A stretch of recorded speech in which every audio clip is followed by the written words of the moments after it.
نحمده ونصلي على رسوله الكريم اما بعد فاعوذ بالله من الشيطان الرجيم بسم اللہ الرحمن الرحیم۔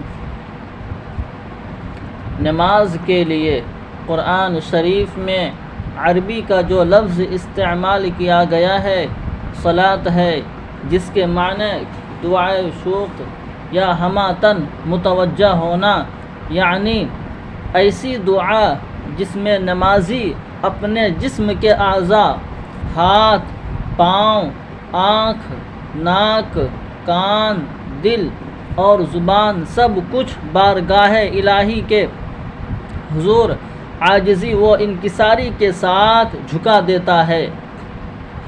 اس طرح نماز یا صلاۃ کا مفہوم وہ عمل ہے جس میں انسان اپنی روح کو اللہ کی جانب متوجہ کرے اور اپنے جسم کو اس کی حضوری میں تصور کرے۔ انسان پوری توجہ اور پوری حضور قلبی کے ساتھ اللہ کی عظمت و جلال کا احساس کرے، اللہ تعالیٰ کو حاضر و ناظر جان کر اپنی عبدیت اور عاجزی کا اظہار کرے اور مقررہ الفاظ میں اللہ کی حمد و ثنا اور اس کی نعمتوں کا اعتراف کرے۔ نماز میں آدمی کا جھکنا اس کا پوری زندگی میں خدا کے قوانین کے آگے جھکنا ہے۔ اس کا رکوع اور سجدہ دراصل اس بات کا عملی اقرار ہے کہ اس نے پوری زندگی خدا کے آگے ڈال دی ہے، وہ مکمل طور پر خدا کے حکم کا پابند ہو چکا ہے۔ نماز کا اصل مقصد اللہ کی نعمتوں کا شکرانہ ادا کرنا ہے۔ جتنی دیر ہم نماز میں مصروف رہیں اتنی دیر ہم نماز کی معینہ حرکات میں ایسے کھو جائیں کہ ہم ماحول اور گرد و پیش کا کوئی احساس نہ رہے۔ وہ نماز جو حقیقت نماز سے آگاہ ہے، بوقت ادائے نماز گویا اس جہاں سے باہر ہو کر عالم اخروی میں داخل ہو جاتا ہے۔ عبادت کا ایک ذریعہ نماز ہے۔ نماز میں اللہ تعالی کے حضور دعا کی جاتی ہے، اللہ جل شانہ سے دعا مانگی جاتی ہے۔ نماز اللہ کے دربار میں حاضری دینے کے لیے ہے۔ انسان جسم و عقل اور تینوں چیزوں کا مجموعہ ہے، اور اسی لحاظ سے نماز میں ان تینوں شعبوں کی نمائندگی موجود ہے۔ نماز ایک ایسا عمل ہے جس میں جسم، عقل، قلب و روح سب شریک ہیں۔ جسم کے حصہ میں قیام، رکوع، سجود آیا ہے۔ زبان کے حصہ میں تلاوت و تسبیح آئی ہے۔ عقل کے حصہ میں تدبر و تفکر آیا ہے۔ قلب اور روح کے حصہ میں خشوع خضوع کی کیفیت آئی ہے۔ یہودیوں نے اس کو محض جسمانی حرکات سمجھا، بعض نے اس کو تفکر و تدبر اور مراقبہ سمجھا، اور بعض صوفیوں نے اس کو صرف خشوع، گریہ و بکا اور مناجات اور شوق و محبت کی ایک تصویر سمجھا۔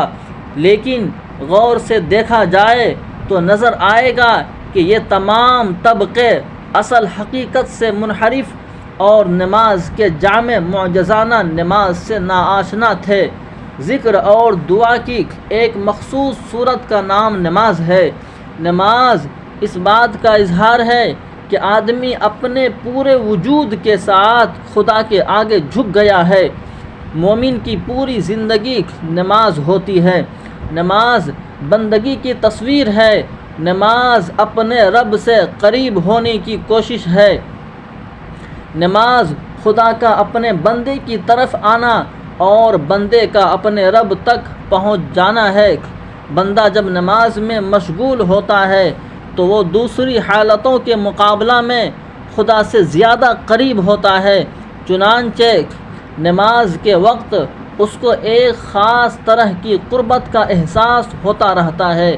مختصر یہ کہ نماز وہ مقام ہے جہاں خدا اپنے بندوں سے ملاقات کرتا ہے۔ بندہ جب نماز میں مشغول ہو تو وہ اپنے آپ کو خدا سے بالکل قریب محسوس کرے، جیسا کہ ارشاد ربانی ہے وَاسْجُدْ وَاقْتَرِب، سجدہ کر اور قریب ہو جا۔ گویا سجدہ جو نماز کی انتہائی حالت ہے، وہ بے وقت خدا سے قریب ہونے کی بھی انتہائی حالت ہے۔ نماز کی شکل میں اللہ تعالی نے یہ انتظام کیا ہے کہ ہم دنیا میں رہتے ہوئے اس کی قربت حاصل کر سکیں۔ نماز کے ذریعہ جب آدمی اپنے آپ کو خدا کی طرف متوجہ کرتا ہے تو وہ روحانی طور پر خدا سے جڑ جاتا ہے، پیشانی زمین سے چپکتی ہے۔ اس وقت نمازی کو ایسا محسوس ہونا چاہیے گویا وہ خدا سے جا ملا۔ دنیا میں نماز کا درجہ وہ ہے جو آخرت میں دیدار باری تعالیٰ کا ہے۔ دنیا میں نہایت قرب نماز کے اندر ہے اور آخرت میں نہایت قرب اللہ کے دیدار کے وقت ہوگا۔ نماز استعداد پیدا کرتی ہے دیدار خداوندی کا۔ قیامت میں جو دیدار ہوگا اس کی مشق نماز سے ہوتی ہے۔ حدیث شریف میں ہے کہ جب آدمی ہاتھ باندھ کر کھڑا ہوتا ہے تو نماز میں اس کی نگاہ چٹائی پر ہے لیکن حقیقت میں اللہ پر ہے۔ اس طرح نماز سے ہی رویت اور مشاہدے کی ابتدا ہو جاتی ہے۔